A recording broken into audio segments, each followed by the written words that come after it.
नमस्ते प्रणाम। हम किरण शर्मा। हम मंजू शर्मा अपना यूट्यूब चैनल पर स्वागत करै छी। नमस्ते प्रणाम। सब दीदी भाईजी के प्रणाम, सब यूट्यूब फैमिली के प्रणाम, जते दाई माय चाची दीदी भैया सुनबी सब गोटन के प्रणाम करै छी।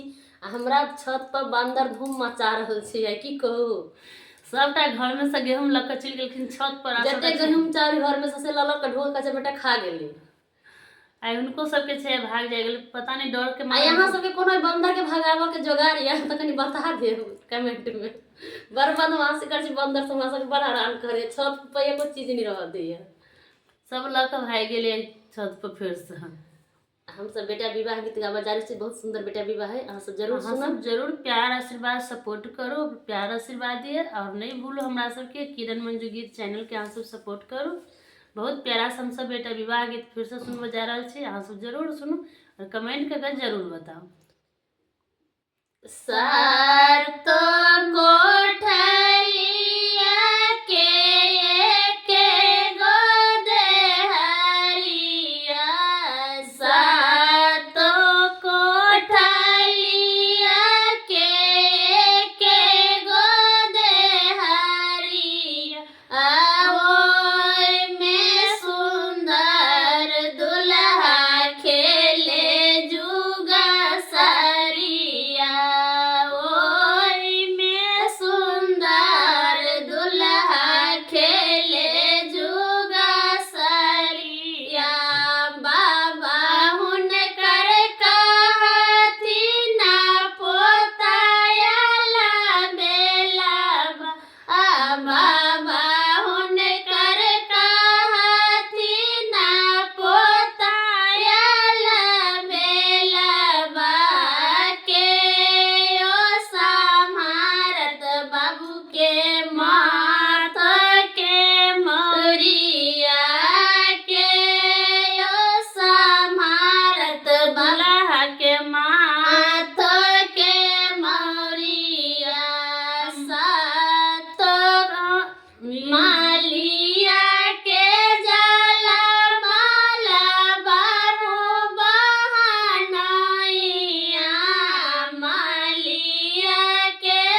प्रकार